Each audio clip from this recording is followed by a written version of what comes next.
before I do anything else, yeah, if you want to bring down your proposals, feel free to do so.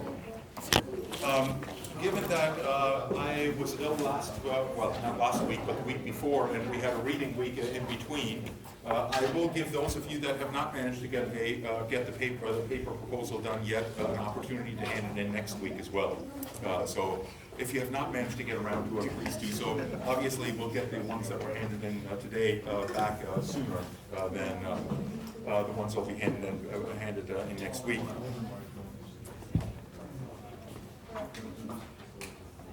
Thank you. Now, before I get into today's topic, there's a couple of things that I wanted to briefly mention. First of all,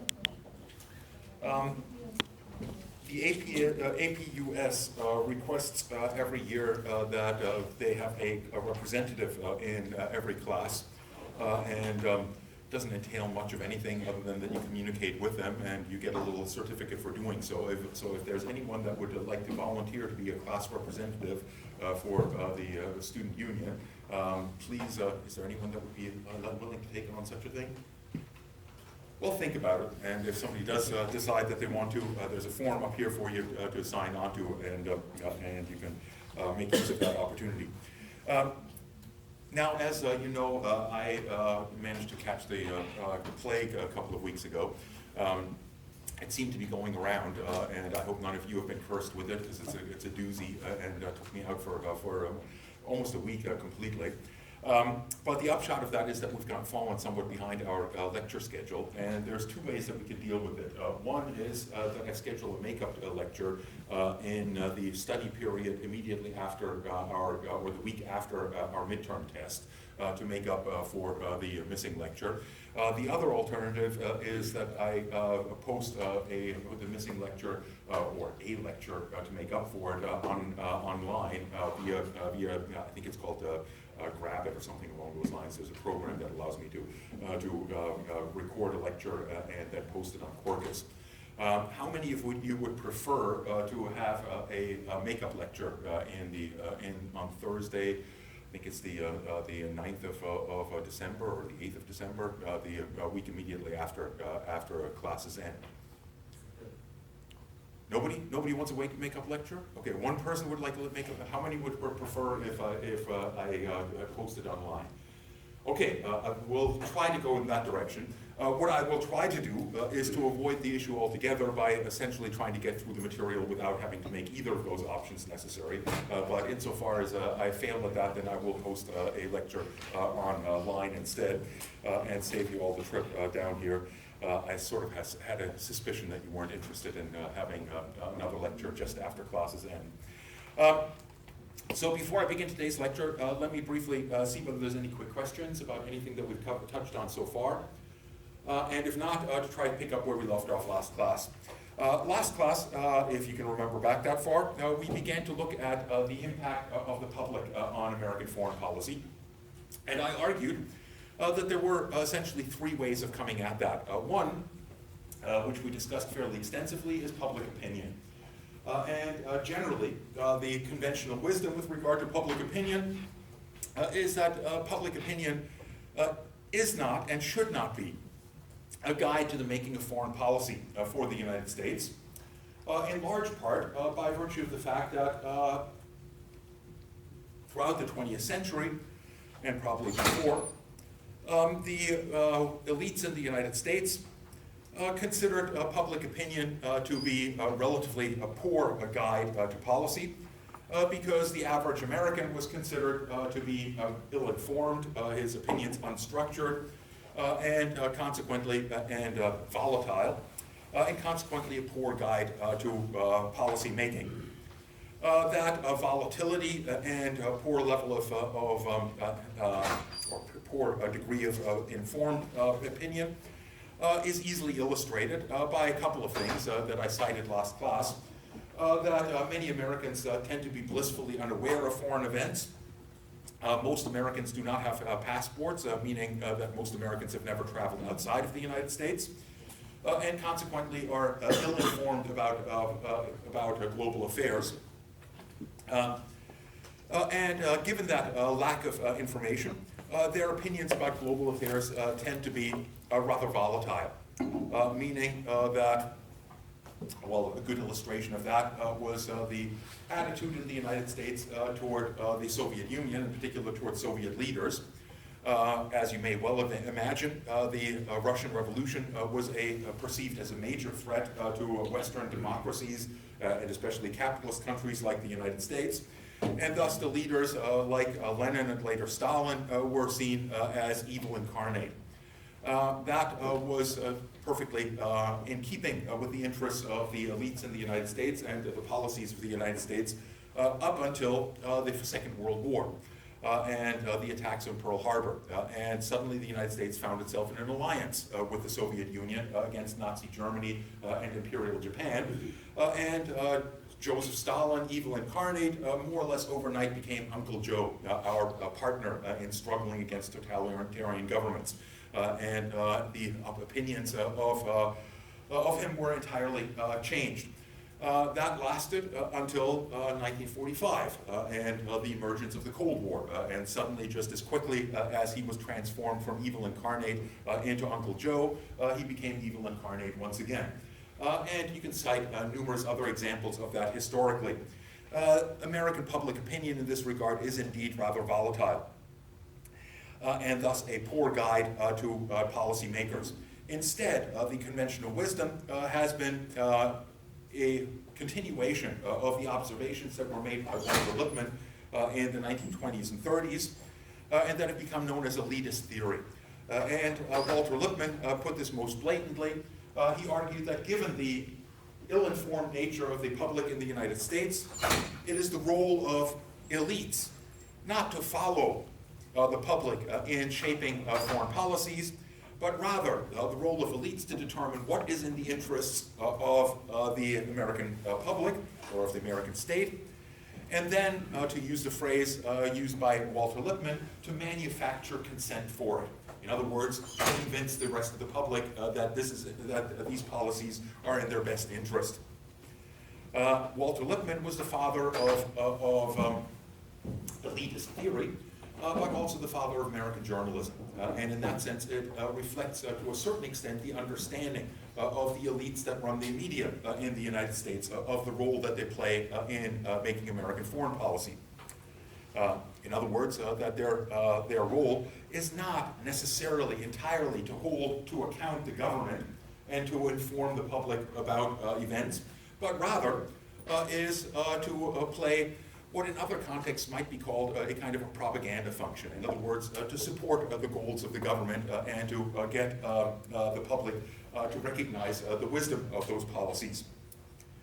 A second way of understanding the role of the public in foreign policy is to look at the public through the lens of ideology.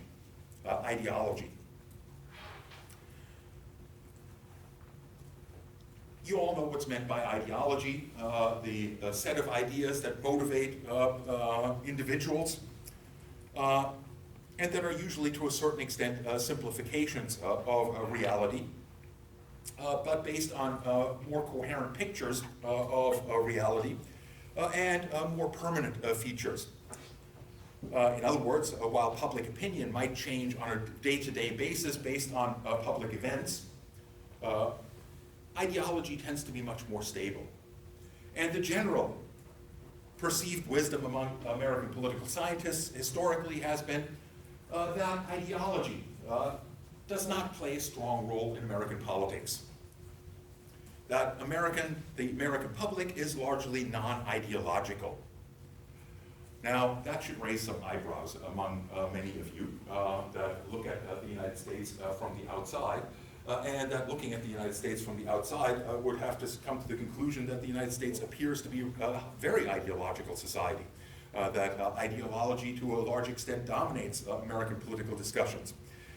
The way to make sense of all of that is, as Robert Dahl put it, that the reason why American political scientists consider the United States to be largely non-ideological as a society is to a large extent because Americans share the same ideology.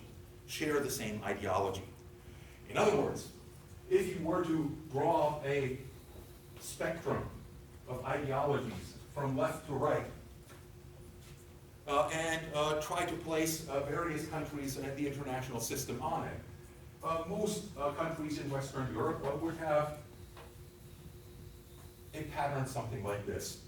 In other words, they are to some extent polarized between those that support the left and those that support the right. In the United States, by contrast, most have argued that the picture looks very different, that American society looks an awful lot more like this. In other words, that the vast majority of Americans find themselves in what is generally referred to as the liberal mainstream. And that in comparison to their European counterparts, the extreme right is to a large extent missing, and the extreme left is likewise to a large extent missing. Now again, that picture will have altered somewhat in the age of Donald Trump. Donald Trump in this regard is far further to the right than most presidents in American history have been. And he seems to be pulling a significant portion of the general public into that more right direction as well. However, in comparison to European countries in which monarchist parties and fascist parties have played fairly prominent roles throughout much of the 20th century, these kinds of movements have never had as prominent a role in the United States. Certainly, there's always been the Ku Klux Klan. There have always been white supremacists within the United States, but they represent a fairly far right fringe and not a significant portion of the general public. The same thing is to a large extent true on the extreme, on the left. Unlike the European countries and many other countries around the world, the United States does not have a active and functioning and effective communist party, let alone a socialist party. In that regard, Bernie Sanders, who calls himself a socialist, is considered a socialist in the United States. In Western Europe, he would certainly not be considered a socialist. He would be considered a liberal reformist, a social democrat, or something along those lines. In large part because his idea of socialism revolves around expanding state services like Medicare and so on and so forth, but not on the key components of what is generally considered socialism in most European countries, which has a great deal more to do with bringing the capitalist forces, in other words, capitalist industry, under the control of the state and making it more answerable to the state, if not directly controlled by the state. In that regard, there is no socialist or communist movement in the United States. Instead, most of the public tends to be in that liberal mainstream. And this is something that we can see primarily in the periods of elections. Now, in periods of elections, it becomes a little bit more complicated. In essence, because what elections tend to make evident is that the average American may find themselves in the liberal mainstream, but that the elites in the United States are to a certain extent more divided. And in that regard, among the more elite groups, the top echelons of American society, certainly there's no extreme left and there's no extreme right, but it looks a little bit more like this. And one good indication of that is looking at the election processes in the United States. We're currently in the beginnings of an electoral cycle in the United States. Elections, as most of you know, in the US are interminably long and interminably expensive. They start several years, 2 years in many cases, before the actual elections take place. We're still more than a year away from the actual elections, and Bernie Sanders and Elizabeth Warren and Buttigieg and so on have been in election mode for almost a year already. But what becomes evident in that is, first of all, very few people participate in the early phases of the elections. Very few people participate in American elections outright. In American elections, the general pattern is that less than 50% of those that are eligible to vote actually vote in American elections. The vast majority is inactive. That's even more the case, and that's the case for presidential elections. In congressional elections, midterm elections, the percentage of Americans that participate is somewhere between 30 and 40% of the public. In primary elections and local elections, the percentage is far lower than that. Only about 10 or 15% of the American public on a regular basis participate in the primaries. The primaries are the nominating procedures for the two dominant parties, the Republicans and the Democrats. Essentially, the dynamic that plays itself out in those primaries is that on the Democratic side, those that actually participate actively in the Democratic primaries tend to be further left of center than the average American voter. And this is something that has become very evident in the last few years, in that in the primaries, in the Democratic Party, there's generally a competition among those that are running for the Democratic Party to present themselves as reformist as possible. In other words, as far left as possible. In that regard, for example, when Barack Obama was running for president, he denounced vociferously the foreign policies of the Bush administration. He also advocated single-payer health care system and so on, all policies that were pretty far to the left of the Democratic Party. And on the basis of that, beat his more centrist competitors. In that case, Hillary Clinton was somewhat more centrist. The problem for a Republican or for a Democrat running in the primaries, and it's going to be a problem regardless of who wins, is that pretty much everyone moves to the left in order to capture those that are participating in those primaries. But once they've won the primaries, they have a very different problem. They suddenly have to win over that public that's in the center. And consequently, that pattern emerged very evidently in the case of Barack Obama. This moment that he got the nomination, he started to say, well, maybe single-payer health care isn't such a great idea. Maybe we'll be better off leaving it up to Congress to decide what kind of a health care system we should shift to. And it was well known that in Congress, single-payer system would never emerge.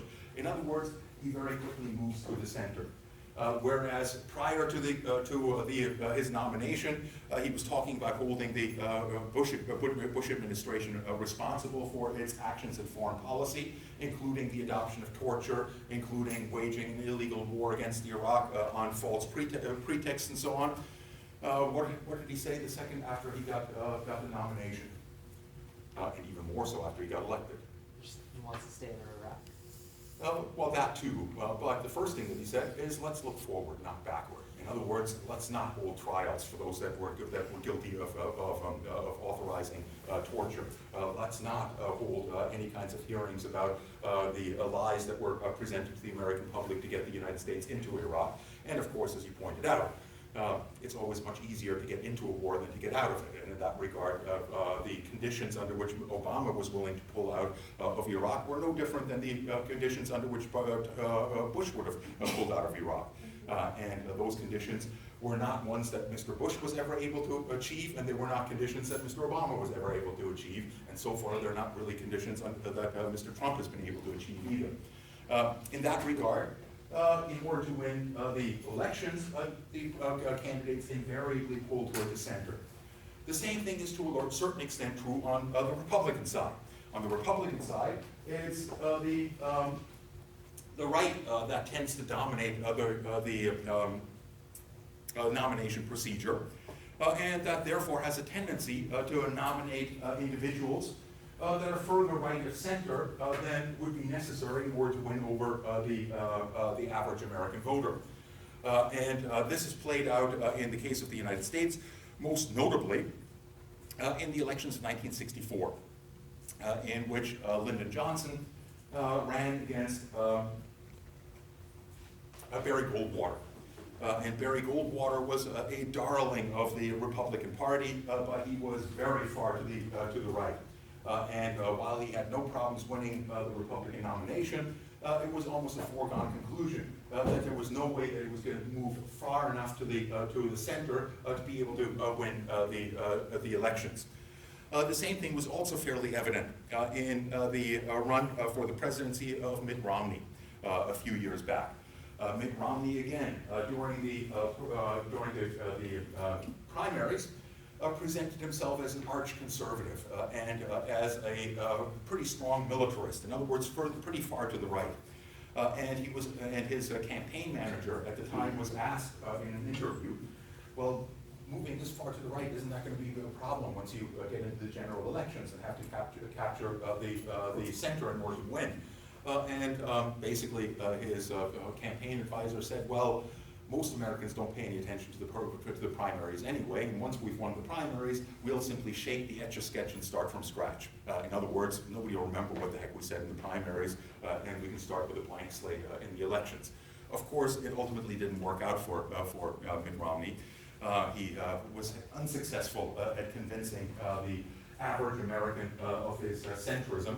It was also rather clumsy in terms of convincing the average American that he had anything in common with him, in large part because he was an extremely wealthy plutocrat that managed to stick his foot in his mouth every time that he tried to play the common man.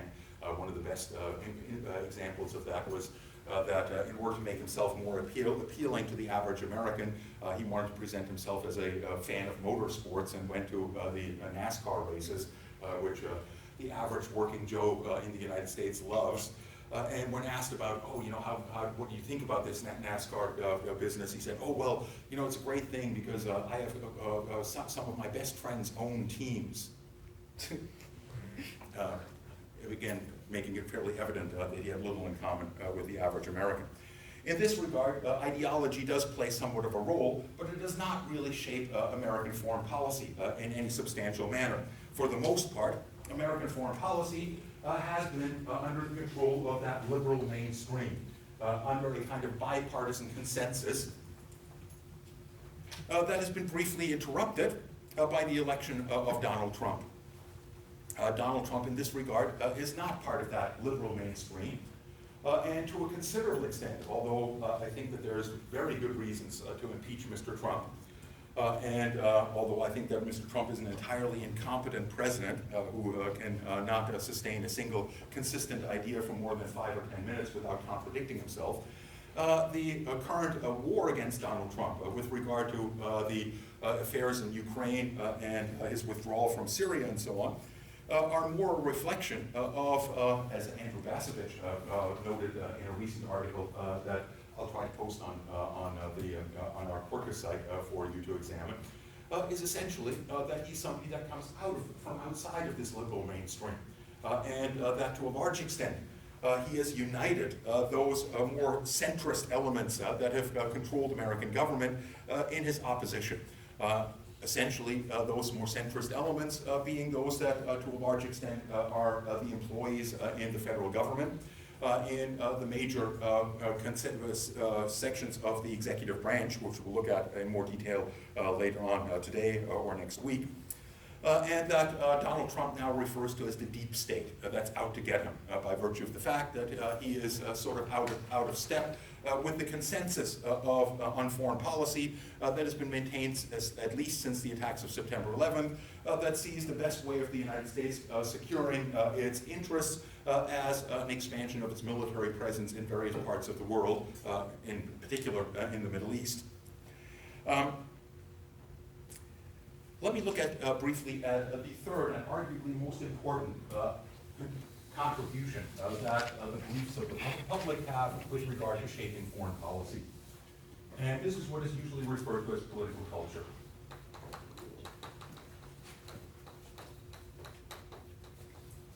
Now, in order to understand the impact of political culture, and this, by the way, is kind of the home turf of a school of thought that is generally referred to as constructivism, that offers a kind of a critique of the assumptions of realism that states are inherently rational actors.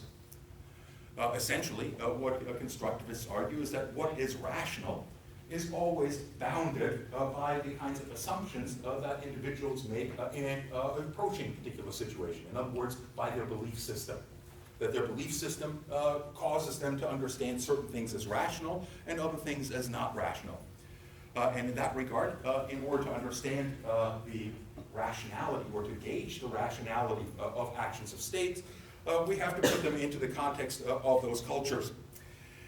Now, the first thing that I should point out with regard to that is that when we're talking about political culture and its impact on foreign policy, we use the term culture not in the sense that we usually use it in everyday language, when we refer to culture as things like the arts and things along those lines, the stuff that you find in the culture page of the Globe and Mail or the Toronto Star, the New York Times.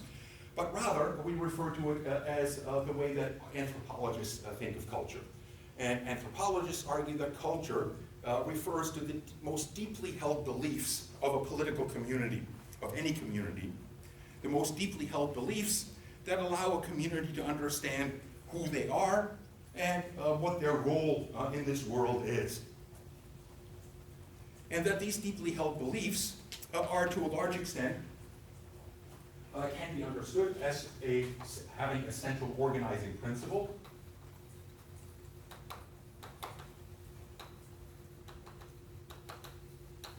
often referred to as a myth. And again, when anthropologists talk about myths, they don't talk about it in the way that we use the term myth in everyday language, when we usually use the word myth to refer to something that is patently false.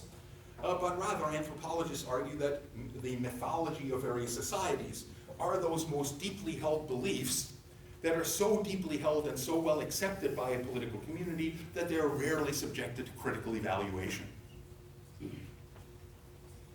Now, if we look at American political culture through this lens of cultural beliefs and myths,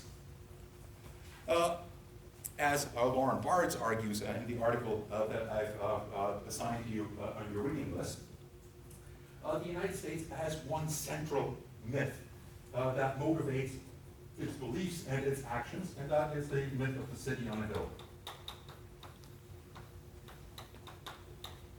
The myth of the city on a hill. Now, the myth of the city on the hill, before I get into the myth on the city of the hill, let me go back for a second and explain a little bit more about myths and culture to make that point more clear.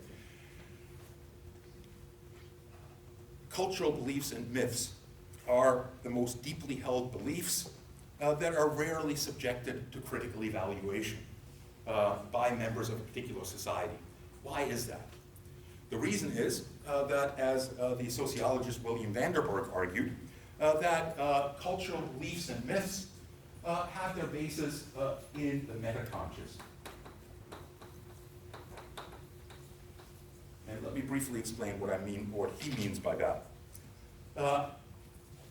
The metaconscious are aspects of our beliefs that are derived not through education, not through direct instruction, but rather through socialization.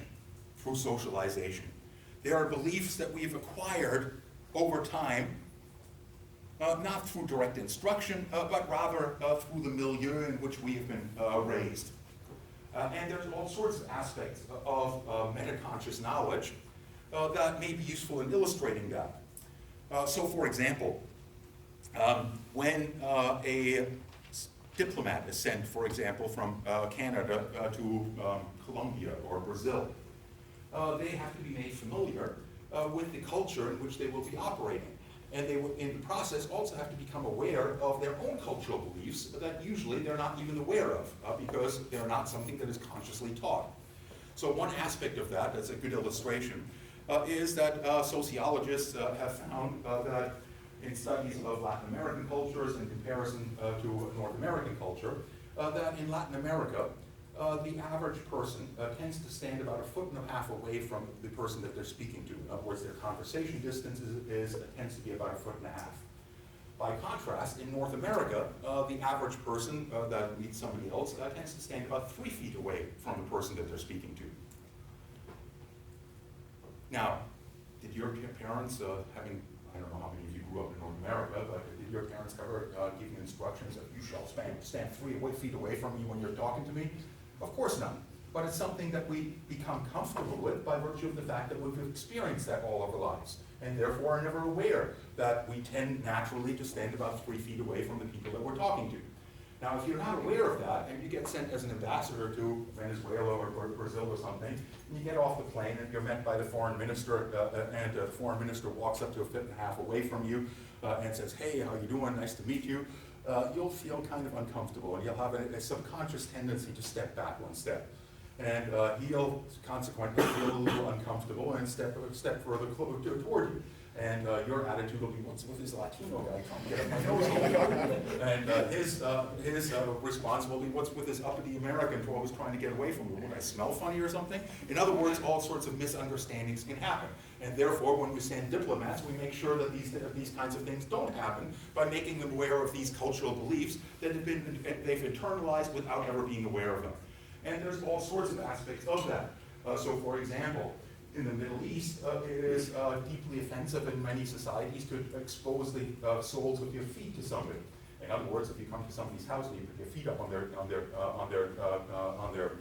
living room table, you're in effect insulting everyone in the room by showing them the bottom of your feet. Not particularly significant and easy to avoid as long as you're aware of that. But that is a kind of a cultural belief that you have to become aware of in order to be effective in a foreign country. Another good example of that is eye etiquette.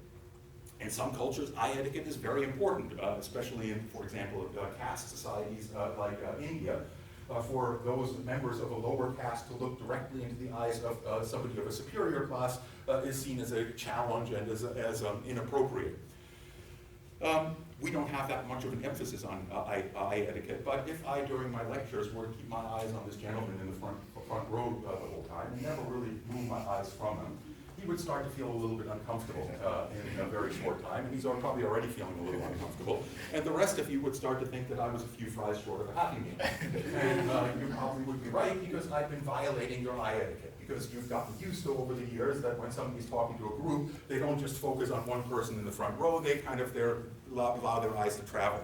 In that sense, certain kinds of beliefs are internalized, not consciously, but metaconsciously. And as a result of that, very rarely, unless they are somehow confronted by other circumstances, subject to critical evaluation. And in this regard, one of the most important myths in the United States is that myth of the city on a hill. Now, where does that derive from? It derives from, as Lauren Barretts explains, the journey taken by John Winthrop, along with the pilgrims that he was leading, that were escaping from religious persecution in Great Britain to Massachusetts, where they landed on Plymouth Rock. And in their journey, John Winthrop gave a speech in which he said that we are escaping a corrupt continent that is dominated by the Catholic Church and other religious institutions like the Anglican Church that are equally as corrupt. And are corrupted not only by that, but by the institutions of monarchy, by the institutions of secretive diplomacy and alliances and military conflict and so on and so forth. And as we escape that continent, we're going to arrive in a country that's empty and that will allow us to start a new society based on pure biblical teachings. And a society based on such pure biblical teachings will be the will of God, and will therefore shine like a city on a hill and become a model and a magnet to the rest of the world. The rest of the world will try to imitate this new established society on Plymouth Rock. And if insofar as they can't imitate it themselves, they will come flocking toward the United States to take advantage of this new and perfect society. That has become the founding myth of the United States. Now, is it a myth in the traditional sense? Is it true that the United States became a city on a hill with the rest of the world flocking toward it and trying to join it? Either that or trying to imitate it by forming similar kinds of institutions? Well, to a certain extent it is. The United States was populated by people that were, in many cases, fleeing oppression or lack of opportunity in other parts of the world, and came to the United States as the land of opportunity, where all things were possible, where there was upward mobility and so on and so forth, which existed in virtually no other region of the world. And of course, the rest of the world has, at least through the eyes of the United States, attempted to imitate the United States in terms of its political institutions. The United States arguably was the first democracy in the international system. and since its establishment of its republican form of government, other countries around the world have established similar kinds of democratic systems. And in that regard, the United States has indeed been a model to the rest of the world. But at the same time, it's still somewhat of a myth in the more conventional sense.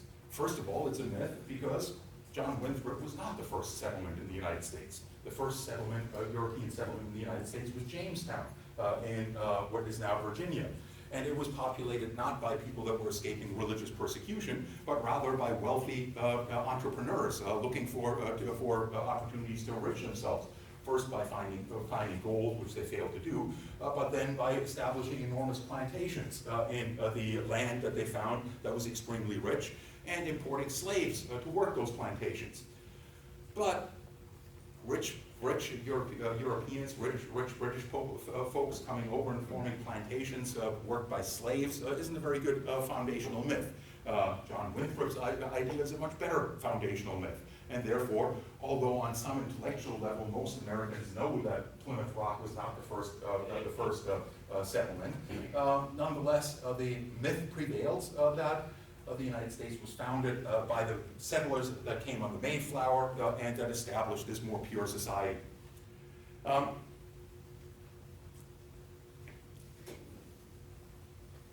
This myth of the city on the hill has certain implications for American foreign policy and for how Americans have thought about foreign policy that are extremely important to understand in order to understand American foreign policy. First of all, there's the myth referred to as the myth of innocence. And the myth of innocence refers to that the United States, unlike its European counterparts, was founded on principles that was enunciated in the Declaration of Independence and embodied in the U.S. Constitution, and is therefore free from the corrupting influences that have shaped European societies and that shape European foreign policy. Secondly, and closely related to that, is the myth of benevolence. Given that the United States is a democracy, is innocent of these corrupting influences, it acts in international affairs in a way different from those societies that were not innocent in the same sense. Those other societies, the European societies, were driven toward realpolitik. And realpolitik as a fundamental basis of thinking about realpolitik, above all else, states that the realm of politics, especially international politics, is free from morality. Morality has no role to play in international politics. And that goes all the way back to Thucydides. Instead, states act to support their own national interest and do so free from moral constraints. And indeed, any state that tries to impose moral constraints on its foreign policies essentially forces its government to confront the threats posed by the international system with one, if not both hands tied behind their backs. Because to subject yourself to a moral code when your opponents do not is to essentially commit suicide. The United States is different in this regard. Its innocence means that its foreign policies, unlike their European counterparts, are not motivated by the national interest, but rather are motivated by principle and morality. Principle and morality. In other words, the goals of American foreign policy are not to enrich the United States or to make it more powerful, but rather to spread the respect for human rights and to promote democracy and democratic systems of government. Finally, there is the myth of exceptionalism.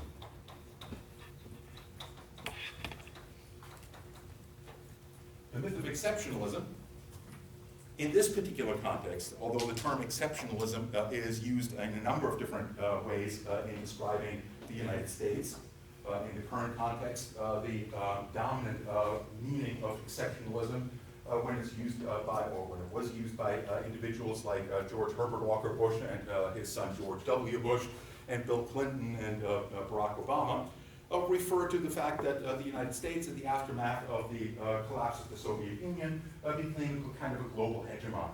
And as a global hegemon, it was the responsibility of the United States to maintain global order and to use the institutions that the United States itself created to maintain such order, such as the United Nations.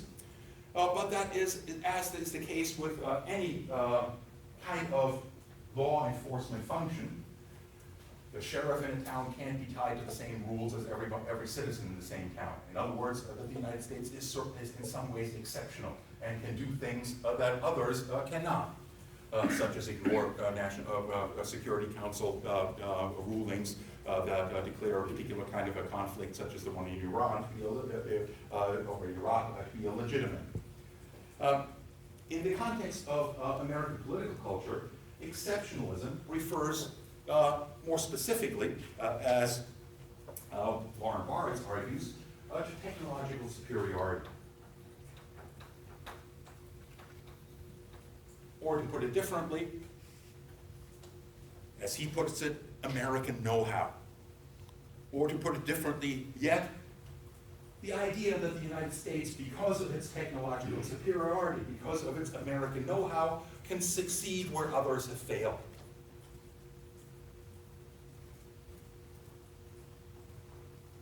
The combined impact of these beliefs, Lauren Barnes argues, is solipsism. Solipsism.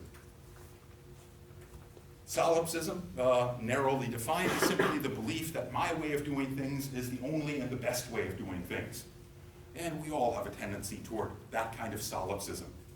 But for a political community to have this kind of solipsism, as the United States, according to Lauren Barnes, does, has more important implications than my belief that my way of slicing tomatoes might be better than the way that you slice tomatoes, or something along those lines, or might even be the best way of doing so. In essence, it means that Americans tend to think of the rest of the world as potential but frustrated Americans. They'd all be Americans. They'd all adopt the American way if they could, but they're prevented from doing so by the corrupt societies that prevent them from accessing opportunities, that prevent them from being able to better themselves, from living the kinds of lifestyles that Americans like to live.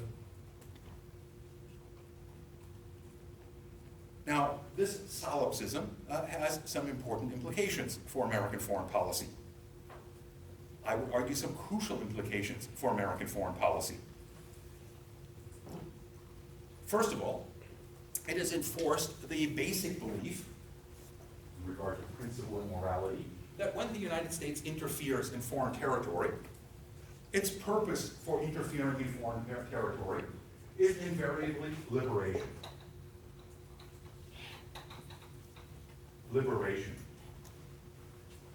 To promote democracy and respect for human rights. And consequently, they can succeed where others have failed, partly because of their technological superiority, but also by virtue of the fact that when the French, for example, occupied Vietnam, they did so with a clear intention of colonializing it, of colonizing it and exploiting it. And therefore it's not too surprising that the Vietnamese rose up against them and tried to throw them out. When the United States came to Vietnam, they did so in order to liberate it from the communists that controlled North Vietnam and to impose or to protect democracy in South Vietnam. Now, The reality is there was no democracy in South Vietnam, or at least not a real functioning democracy. And the Vietnamese, for the most part, and for anyone that knew much about Vietnam and the history of it, would have known that the Vietnamese would not welcome the Americans with open arms and recognize them as liberators, but saw them, for very understandable reasons, as simply another European force trying to subdue them in the same way that the French had, aligning themselves essentially with the same forces that had supported French colonialism within Vietnam. In other words, the Americans that expected to be welcomed with open arms as liberators by the South Vietnamese population were deeply frustrated and completely baffled by the open and obvious reality that this was not the case when they arrived. That in fact those that they considered their allies, that they were supposedly fighting for, were precisely those that were fighting against them. This goes a little further than that. As most of you know, Vietnam was a deep blow to the United States because it demonstrated that the United States was not successful where others had failed. And that has created a deep crisis in the United States, often referred to as the Vietnam syndrome. How could this happen? How could the most powerful country that defends democracy and human rights around the world be defeated by a bunch of peasants that had little more than some rusty ARs or Kalashnikovs to fight off the most sophisticated military on the planet? That's obviously been a question in the minds of many Americans for some time, and a good indication of the importance of political culture in this regard is evidenced in a long interview that was given by the Secretary of Defense under Kennedy and then Johnson, Robert McNamara. It was released as a documentary called The Fog of War, which is readily available on YouTube and places like that, so you can no doubt find it. In which he was asked, what happened in Vietnam? How come the United States failed in Vietnam? And he was, of course, the main architect of that war in Vietnam. And he said, well, it's really pretty simple. The problem is that there wasn't a single person in the American government or in the United States that could have passed a first-year course in Vietnamese history if such a course was available on any American university, which of course it wasn't. In other words, we were completely ignorant of Vietnamese history, of the context in which we were intervening, and consequently made drastic mistakes in terms of how we administered the war. Now, the interesting thing in regard to that isn't whether this is true or not. Is it true? Was there not a single individual within the American government that could have passed a first-year Vietnamese history test and given advice on Vietnamese realities in the United States? Of course it's not true. Of course it's complete bullshit. American universities have extensive historians on East Asian affairs and experts on South Asian history and so on and so forth. And on top of that, the intelligence agencies of the United States have numerous individuals that have spent their entire career working in that area and have deep and complete understandings of those regions. What's interesting isn't that those people existed. What's interesting is that they were never consulted. That the leaders in the White House and in the Defense Department never thought that it was relevant to talk to somebody that knew anything about Vietnam in shaping the policies in that region. The assumption was, we'll be welcome as liberators, and our technological superiority will guarantee that we will be successful.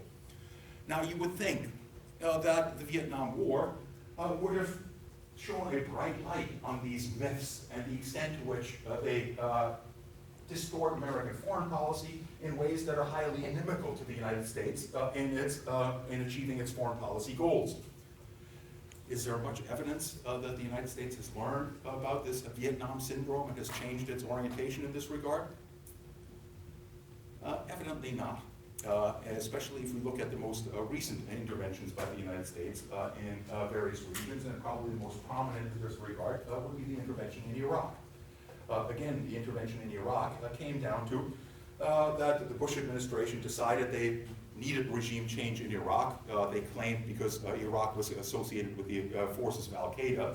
I am almost certain that they knew that that was not the case, because it was, for anyone that knew anything about Saddam Hussein, they'd know, first of all, that he was higher on the hit list of Al-Qaeda than the United States was, because he was a secular Arab that was seen as an apostate by Al-Qaeda forces. So the idea that he would make common cause with Al-Qaeda, or that Al-Qaeda would be inclined to ask for his help, was pretty much absurd. Suffice it to say, however, when the decision nonetheless was made that this was a rogue regime that had to be changed, there were questions asked about, well, okay, if we have to intervene in this country to produce regime change, what will it take? And one of the more knowledgeable generals in the American military, General Shinseki, was asked by Congress what kind of troop level would be required in order to complete this, and he said, well, we'll need at least 500,000 troops to stabilize Iraq and to overthrow Saddam Hussein. Anyone know what happened to General Shinseki? I think they fired him. Not exactly. They pushed him into early retirement, which is basically the same thing. In other words, nobody wanted to hear that. The Secretary of Defense, Donald Rumsfeld, had developed this new doctrine for American interventions that the United States had to be much more nimble and much more mobile and intervene quickly with very few forces and get in and out of conflicts as quickly as possible. And he determined on the basis of those theories that it would take no more than 150,000 troops to overthrow Saddam Hussein, and that once Saddam Hussein's regime was overthrown, that's the end of the problem. And therefore they sent out 150,000 troops. And of course, the 150,000 troops had no trouble overthrowing Saddam Hussein. The problem that General Shinseki recognized, but that the eggheads in the Defense Department and the Bush administration did not seem to recognize, is that the United States would not be welcomed with open arms as liberators by the population of Iraq, simply because they'd overthrown the admittedly brutal dictator Saddam Hussein. That instead, at least by sizable portions of the population, they would be viewed with great skepticism, especially by the Sunni minority that supported the Hussein regime. But even the Shiite majority that might have welcomed an American intervention, certainly welcomed getting rid of Saddam Hussein, was not going to simply roll over and be an easy ally of the United States by virtue of the fact that they were to a large extent loyal to the neighboring government in Iran. In other words, that the overthrow of Saddam Hussein would immediately expand Iranian influence in Iraq. And those two forces, on the one hand, the likelihood that there would be an insurgency emerging among the Sunnis fighting against the Americans, and the growing influence on the part of Iran in Iraqi affairs, created the mess that Iraq eventually became. And in that regard, General Shinseki ultimately was proven correct, that in order to stabilize the country, a far larger number of troops would have been necessary to create a new functioning government. General Shinseki was eventually brought out of retirement by the Obama administration that seemed to recognize that he was treated unfairly, and given the assignment to overlook the Veterans Administration. And the Veterans Administration, to no fault of General Shinseki, was a basket case that ignored the needs of many of the returning veterans for months, if not years. And consequently, General Shinseki was then blamed for that mess, although he merely inherited it. So the poor guy was treated pretty poorly. You get the general picture. Essentially, the idea that is proposed by Lauren Barretts, and to a certain extent by constructivists, is that these belief systems do not simply affect the average American, but are internalized by all Americans, including the decision makers that shape American foreign policy. Now, this is something that is not readily accepted by all scholars. So, for example, John Mearsheimer, the probably best-known realist, defensive realist who teaches at the University of Chicago, wrote a book, a little pamphlet really, on why leaders lie. And he basically thought that this was a nice, quick essay that he could do a quick book on, and it's the kind of thing that people other than political scientists might even be inclined to read because it's sort of a sexy topic. And he figured that he could come up with numerous examples of leaders lying to each other. And he very quickly came to the conclusion that he could find virtually no examples of one leader lying to another leader. And then he grappled with, well, why is that? We would think that they'd be lying to each other all the time. And he came to the conclusion that they don't lie to each other, basically because there's no point in lying to a foreign leader, because foreign leaders don't take what other foreign leaders say at face value anyway. They're likely to double check everything that's said and consequently to find out very quickly that those are lies. And does that mean that politicians don't lie, that leaders don't lie? No, he came to the conclusion they lie an awful lot. But when they lie, they don't lie to other leaders, they mostly lie to their own public. In other words, what he argued was that these myths that we're talking about in this context are things that are used consciously by political leaders in order to manipulate the general public. And that suggests that those leaders are themselves not subject to those kinds of beliefs. That they simply adopt those beliefs as convenient tools in order to use that term again, manufacture consent for the policies that they've deemed to be wise for the interests of the United States. The comments that I've made point in a rather different direction. In other words, that these leaders are themselves subject to those beliefs, and in many ways may have internalized them to a greater extent than the average American has. This is a point that was made, for example, by the linguist Noam Chomsky, who argued that from the point of view of creating these myths and establishing these myths, educational institutions are to a large extent institutions intended to weed out those that are recalcitrant. In other words, those that don't internalize the lessons properly.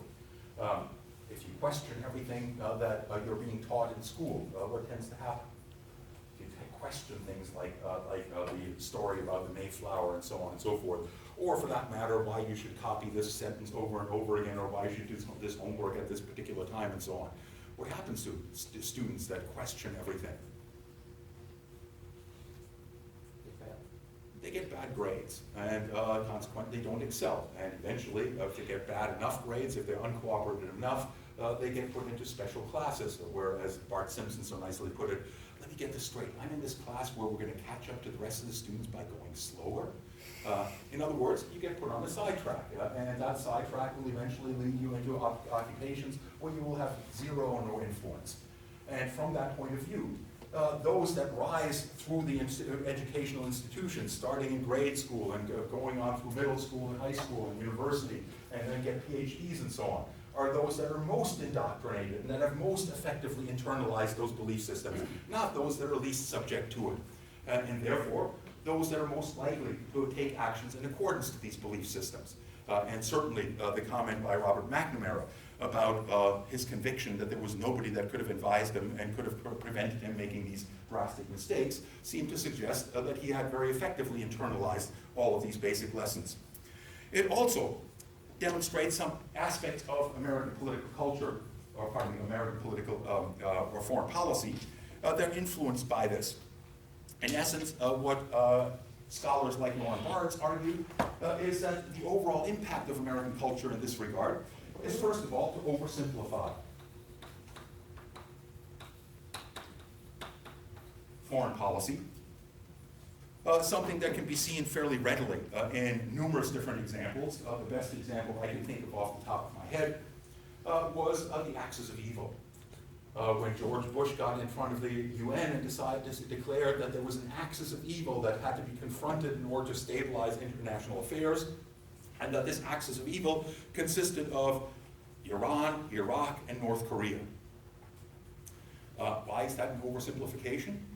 Well, for anyone that knows anything about Iran, Iraq, and North Korea, it's an oversimplification in that those three countries have absolutely nothing in common with each other. Iran and Iraq were bitter enemies and fought a 10-year-long war in the 1980s and certainly did not see eye to eye. One was a Shiite theocracy, the other one was a secular dictatorship under Saddam Hussein. There was zero chance of any collaboration that would justify calling them an axis, let alone an axis of evil. And North Korea is a calcified Stalinist state on the opposite end of the Asian continent. Again, has little or nothing to do with either Iraq or Iran. But the average American gobbled it right up and bought the idea that this axis of evil had to be confronted and that the United States was the proper country to do so. The second component is the oversell of American foreign policy. And again, we can explain that in the context of the Iraq War.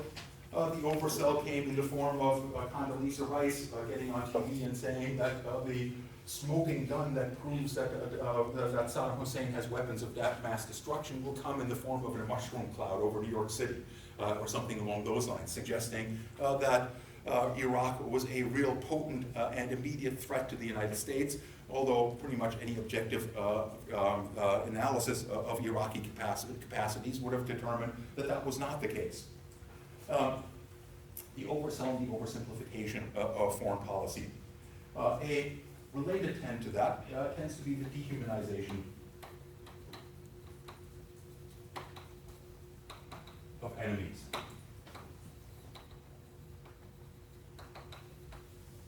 The dehumanization of enemies. Again, the dehumanization of enemies is not something that is unique to the United States, but it certainly demonstrates that the United States is in no way exceptional or benevolent when it comes to its foreign policies.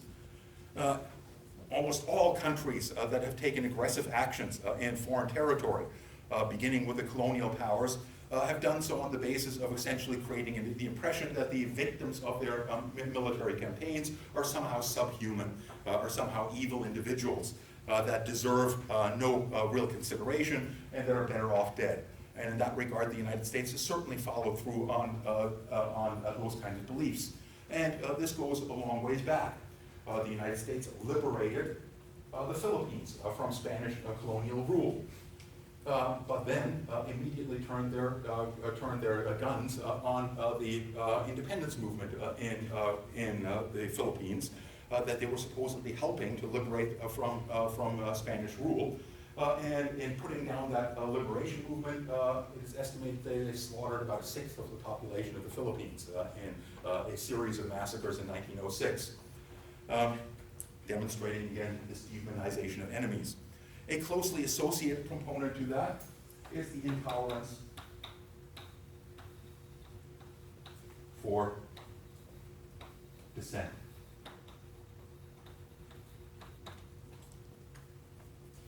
Those that object to foreign policy, the foreign policy of the United States internally, tend to be discredited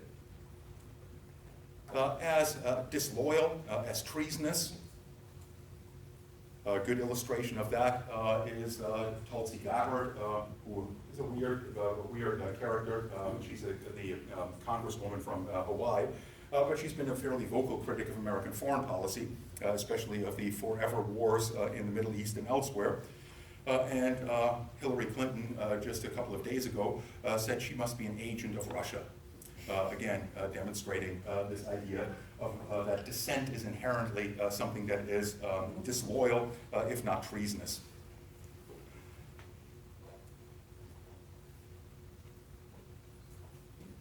I think you can see on the basis of those comments the importance of American political culture in shaping American foreign policy, and something that we'll discuss in much more detail as we move forward and look at the outputs of foreign policy in coming lectures. What I want to do for the next half hour or so, before my welcome in this room is entirely over, is to focus on the core institutions of the American government that are responsible for making foreign policy.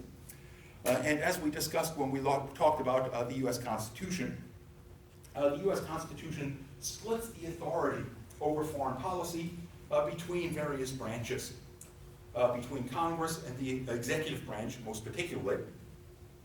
And that the executive branch, or rather the president, who is the head of the executive branch of the entire bureaucracy of the United States government, is the commander-in-chief of the armed forces, sends and receives ambassadors, negotiates treaties, and so forth. While Congress is responsible for raising and maintaining an army and navy, and providing for the protection of the United States, is responsible for declaring war, and is responsible for offering advice and consent to the appointments made by presidents, as well as with regard to treaties. And that seems to suggest that there should be a kind of a balance or a kind of a tug of war between Congress and the presidency in shaping foreign policy. The third branch, the judiciary, was essentially understood to be a kind of a umpire in the roles played by the two other branches. It having the implied power in the Constitution to overrule acts of Congress or the President insofar as they violate the Constitution. That was an implied power, as I suggested a couple of lectures ago. It was not made explicit in the Constitution, was at best implied in the Constitution, but has been usurped by the courts since that time.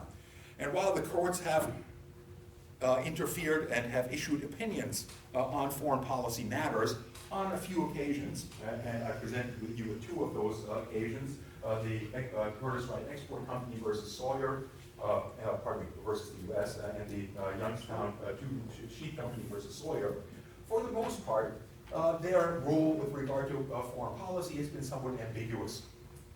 Meaning, in general, they tend to try to stay out of foreign policy matters. And they do so primarily on the basis of a doctrine called the political questions doctrine.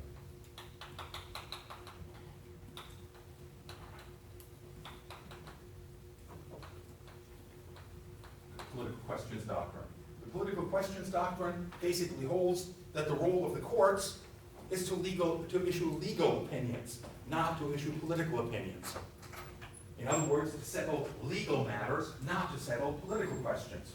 That the proper venue for opposing the policies of the executive branch is not to take the executive branch to the courts and force them, or get the courts to rein in the presidency, but rather to approach the political branch, in other words, Congress, as a check on the presidency.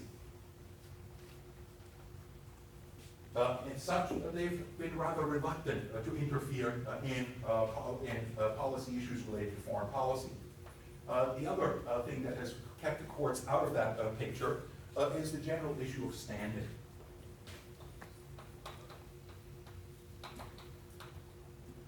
So, for example,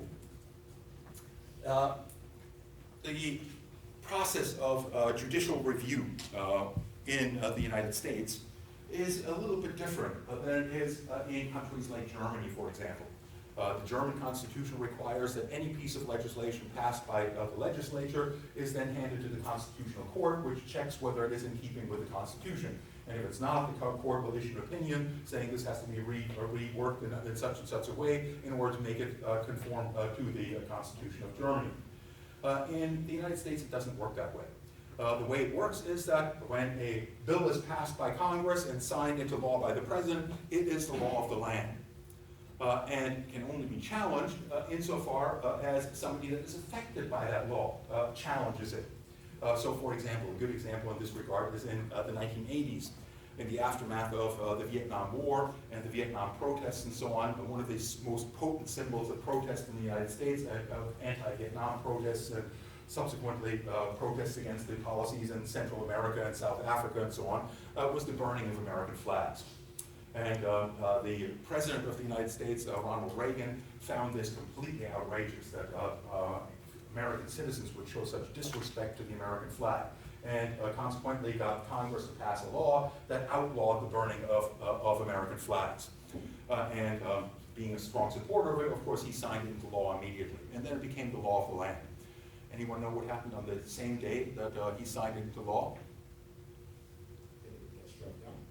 Nope, it did not. But a member of the American Civil Liberties Union got up on the steps of the Capitol with a flag of the United States and put a lighter to it, set it on fire, and got himself promptly arrested. And when he was arrested, he then took it to the courts.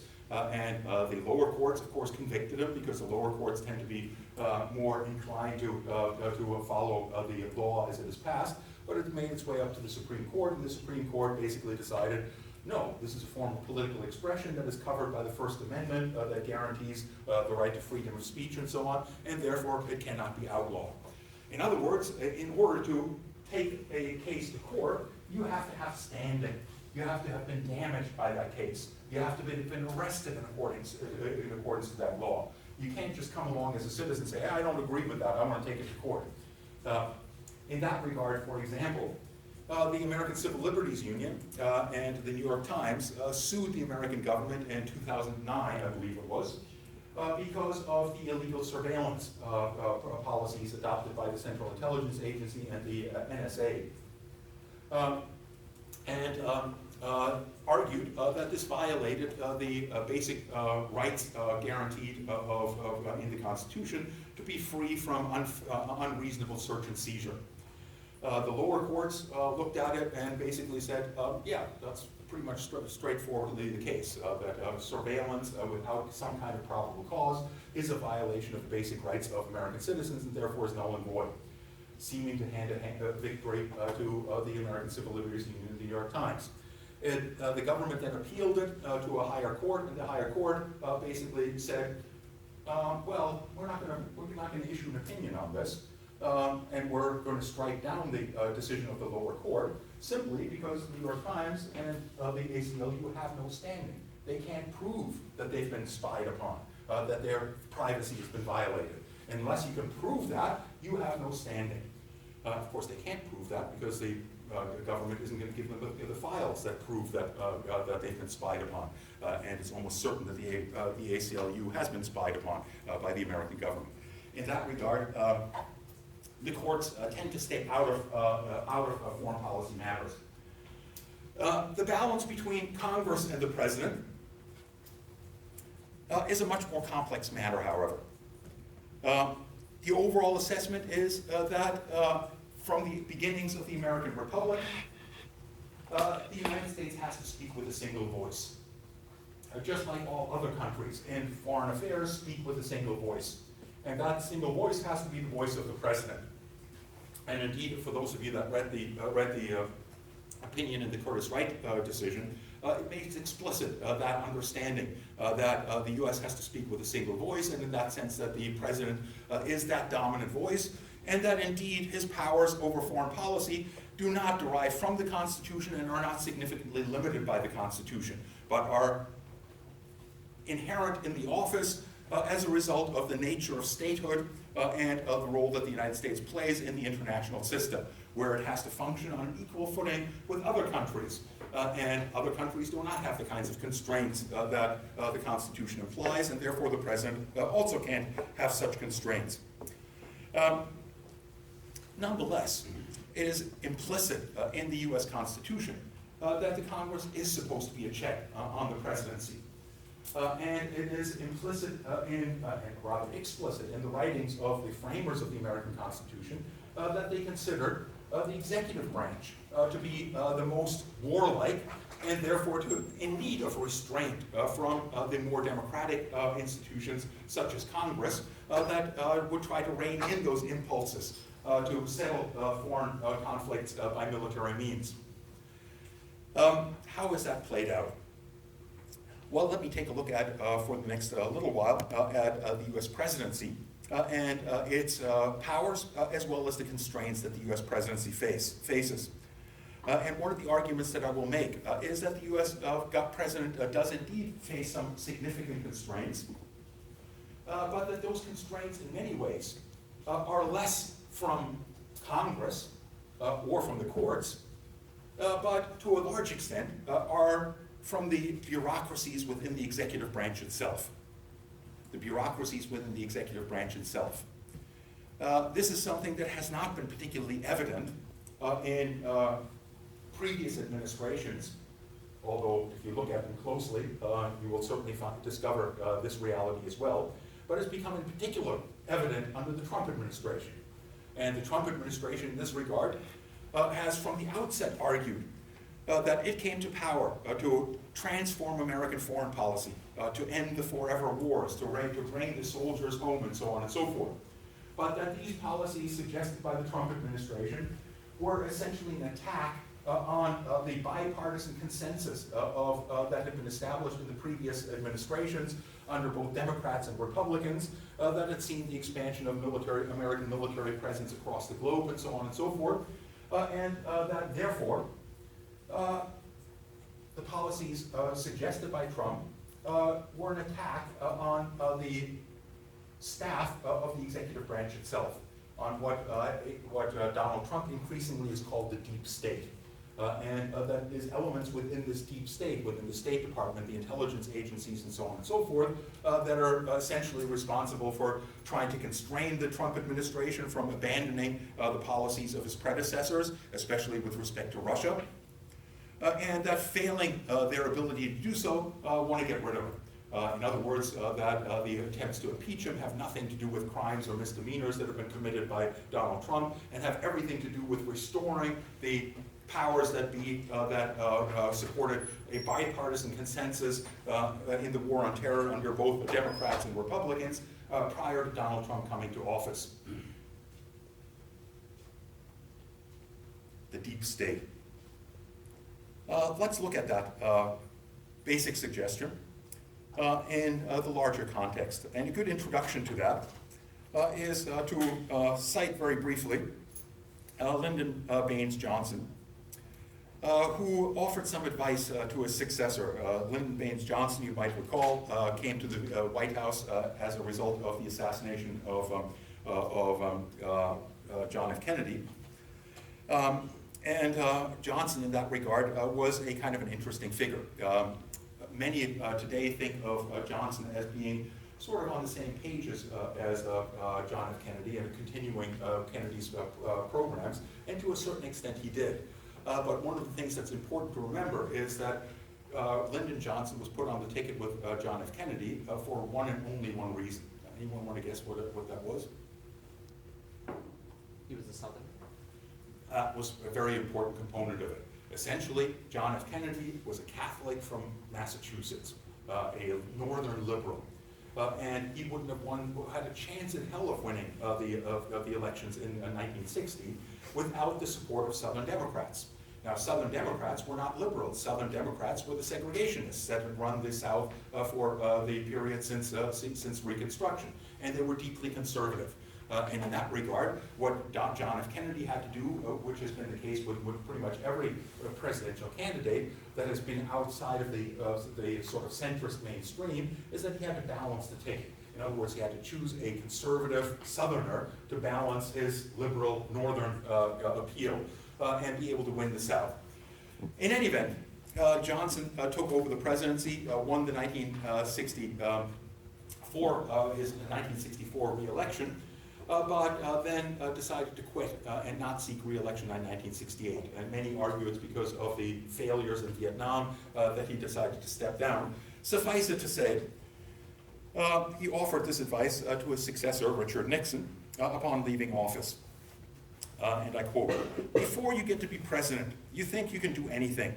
You think you are the most powerful leader since God. But when you get into that tall chair, as you're going to find out, Mr. President, you can't count on people. You'll find your hands are tied and people are cussing you. The office is kind of like the country boys found the Hoochie Coochie show at the carnival. Once he paid his dime and got inside the tent, it ain't exactly as it was advertised." In other words, what he was highlighting was the extent to which it's not merely a matter of having to confront Congress or the courts to push through his preferred foreign policies, that the most important opposition to shaping foreign policy of a president is not so much the other branches, but rather is the executive branch itself. And the reasons for that are relatively easy to understand. Most presidents, including Lyndon Johnson, come into the White House with little or no experience in foreign policy. And that is a reality from the basis of how presidents come into the White House. If you look at the background of most presidents that have ended up in the White House, they generally come through governorships. Governorships have no role in foreign policy, and consequently, those that get governorships rarely have any inclination or any experience or any real interest in foreign policy. There's a few exemptions to that that I'll talk about in a few minutes. But in general, they are at best foreign policy novices, if they know about foreign policy at all.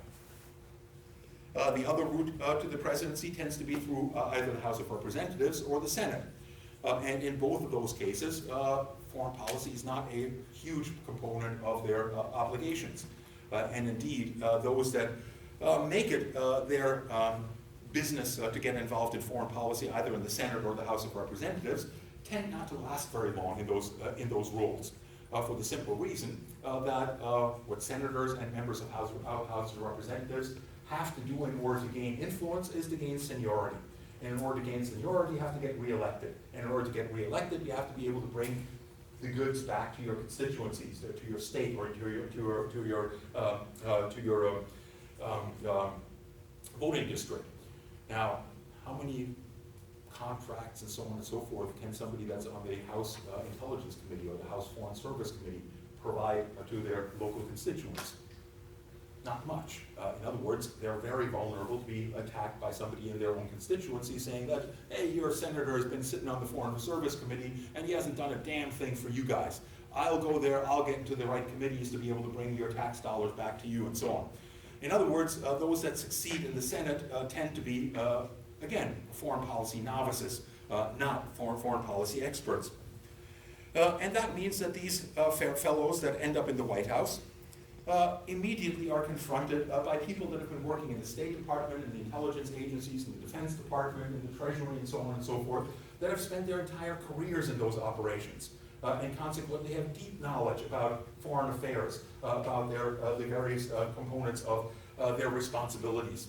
And consequently, when confronted with the half-baked ideas of a president about how to change foreign policy, generally have the ability to run circles around them and very quickly illustrate the foolishness of those general ideas. For the most part, insofar as those presidents are fairly rational individuals, they tend to listen to the advice of those foreign policy experts, their permanent diplomats, and so on and so forth. But then you get a bonehead like Donald Trump coming along. And he doesn't listen to any of them. And in fact, lambasts them and calls them the deep state that are hostile and they're trying to unseat him and so on and so forth. And to a large extent, there is some truth to that. And it's a pattern that has prevailed not just in the Trump presidency, but in previous presidencies. Trump presidency is merely a rather extreme example of that, and an extreme example by virtue of the fact that it's so easy to make Donald Trump seem like a complete idiot and a criminal. He's his own worst enemy in this regard. Basically, he goes from one moment of saying that there was no quid pro quo, and then has his closest advisor say, of course there was a quid pro quo, and then repeats that line and so on. And just to illustrate his overall ignorance of world affairs and domestic affairs, yesterday he bragged about building a wall, and bragged about, in particular, building a wall in Colorado, which he somehow didn't seem to realize doesn't border on Mexico. So he might be building all sorts of walls in Colorado, but they're largely irrelevant. In this regard, what Johnson is pointing to is that the office of the presidency is indeed one that is rather difficult, and in which the president is not necessarily the driving force in the making of foreign policy. Let me talk very briefly about the basis of presidential power in respect to foreign policy, and how that basis of power is constrained in various ways by Congress, and we'll get later on to the constraints that are imposed upon the presidency by his own bureaucracies. The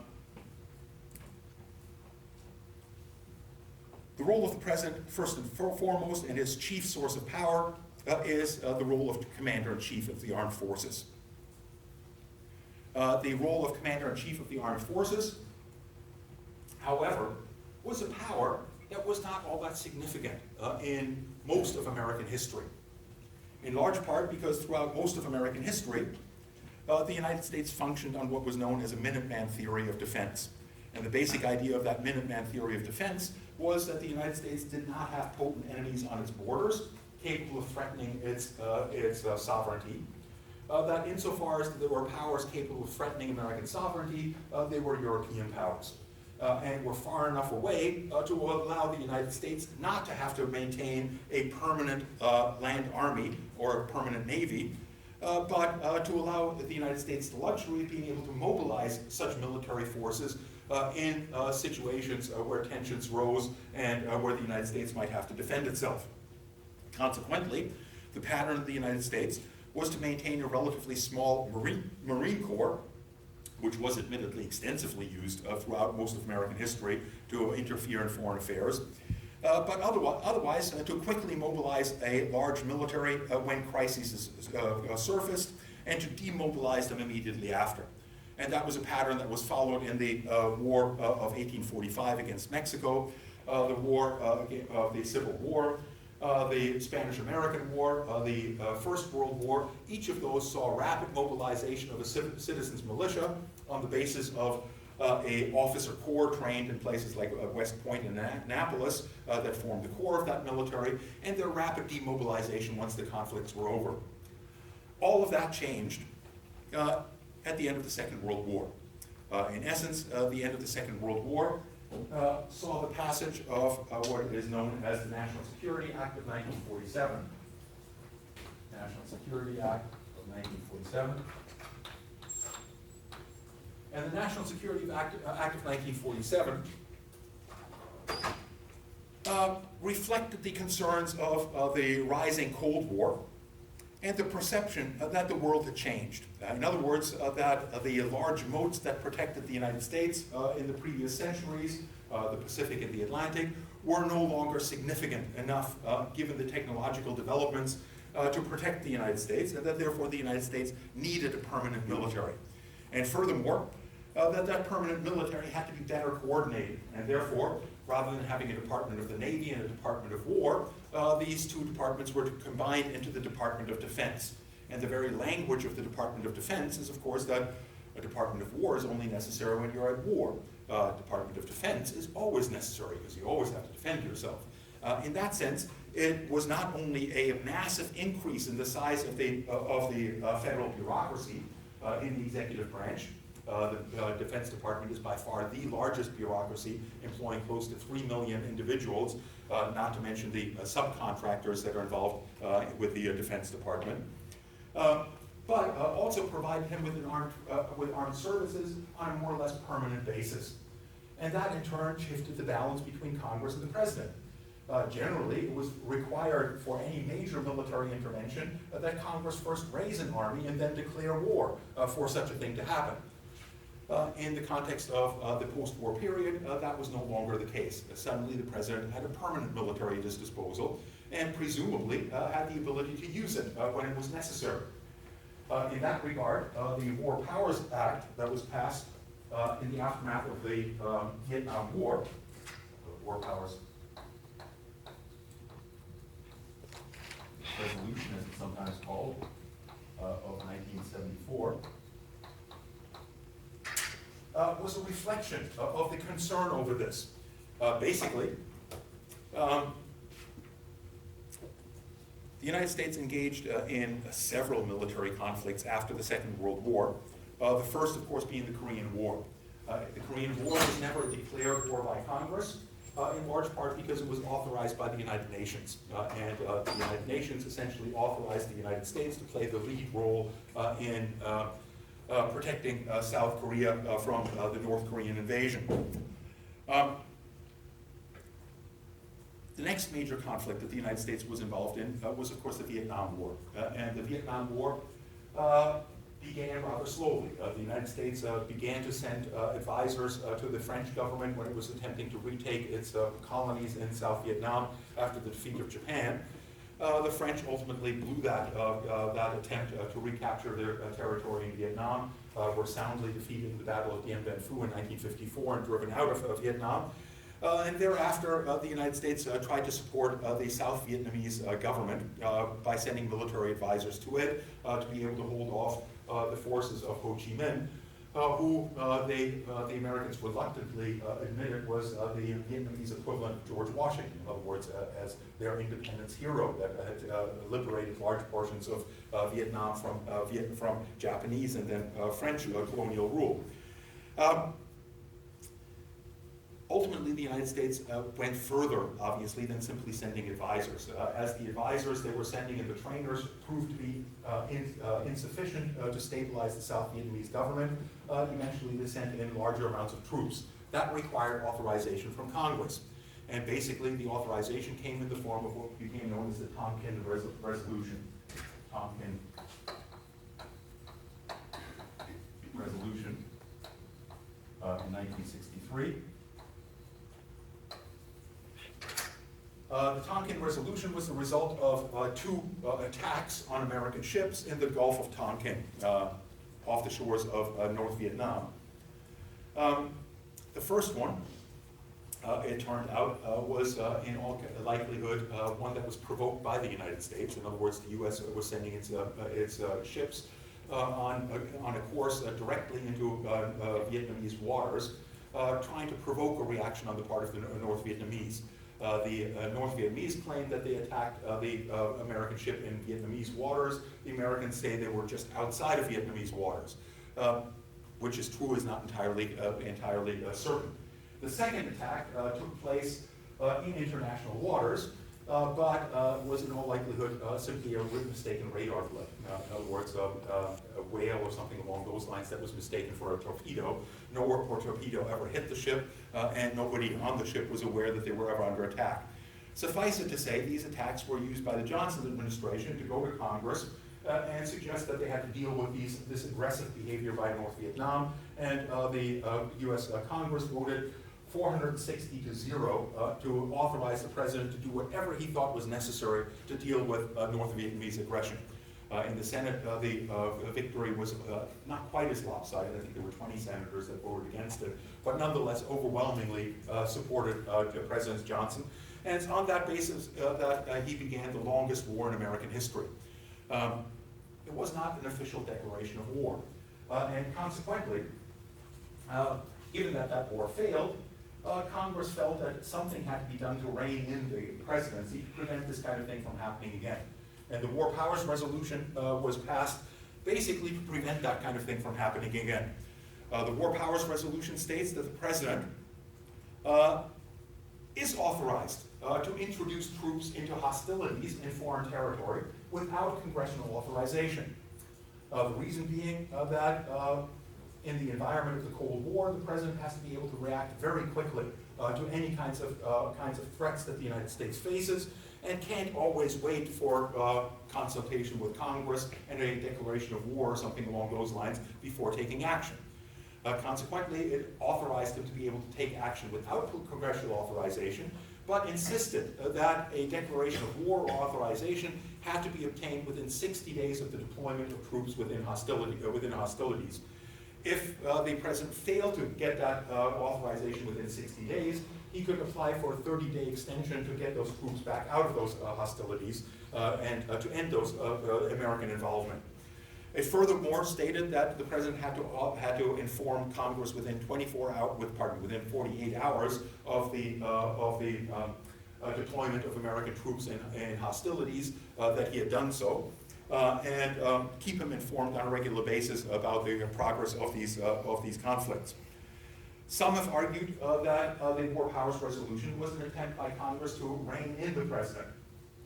Others have argued that it was merely an updating of the American system that in fact empowered the president in far greater ways than he had previously been empowered. Previously, it was implicit that he needed congressional authorization to take military action. The War Powers Resolution made explicit that he did not.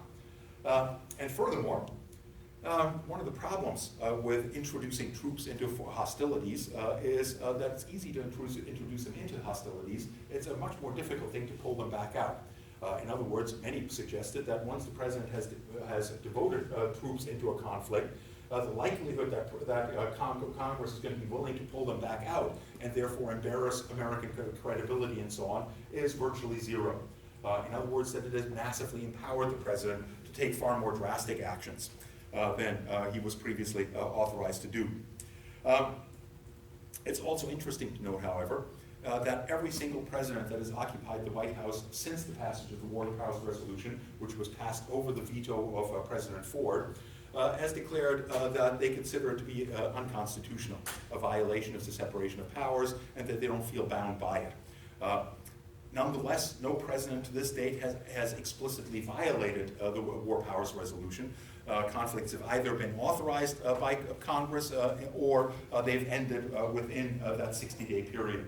So, for example, the invasion of Panama was never authorized by Congress, but it was over well before the 60-day period was up. The invasion of Grenada, similarly, only lasted a couple of weeks, and in that sense was never authorized by Congress.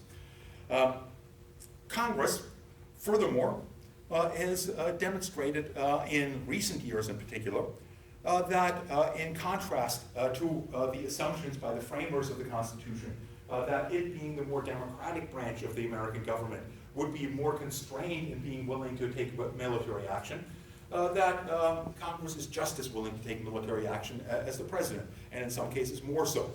The reason for that has everything to do with the nature of the American military establishment and what has become known as the military-industrial complex.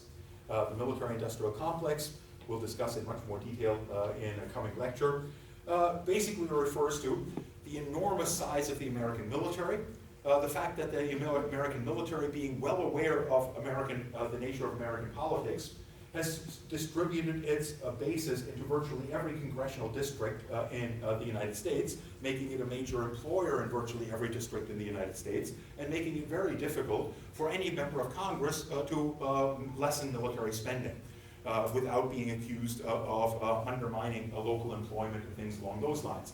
In other words, members of Congress have a strong incentive to keep military spending relatively high. And keeping military spending high requires that there's a need for a military. In other words, maintaining a posture in which the military is used on a fairly regular basis. This problem has come to an interesting head in the situation in Syria. President Obama introduced troops into Syria, but was criticized loudly for not intervening much more forcefully in Syria when he declared the red line that he would intervene in Syria if the Syrian government used chemical weapons. And the day after he made that statement, chemical weapons were used.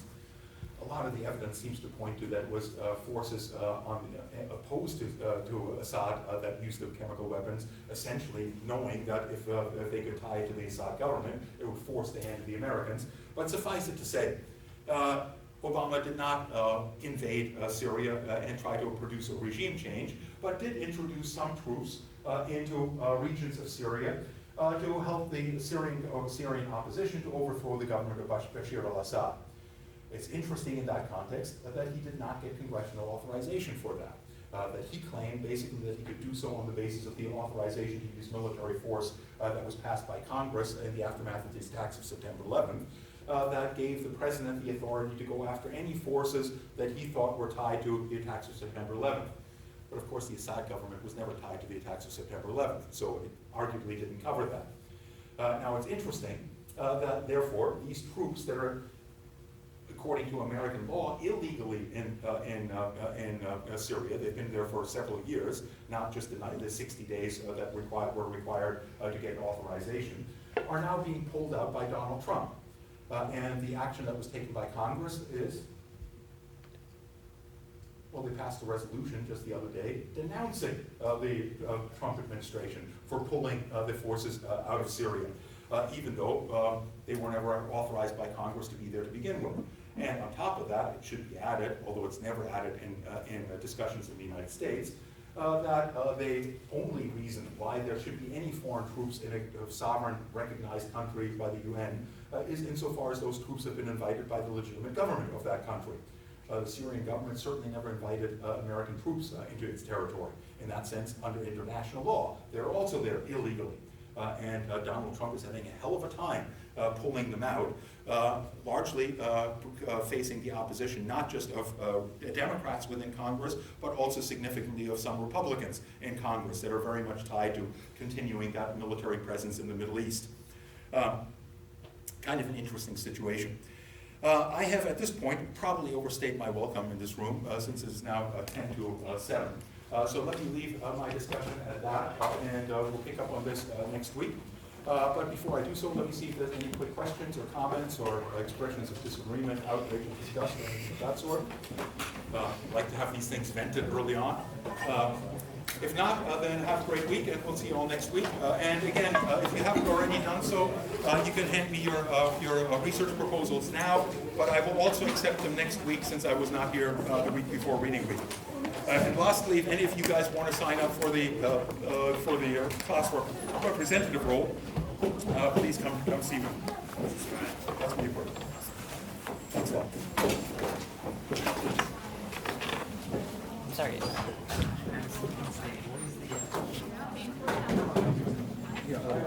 I can just read it. Take a look at it, what we're going to do.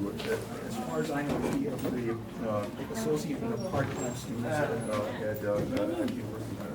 But you do not have to be a part-time student to represent.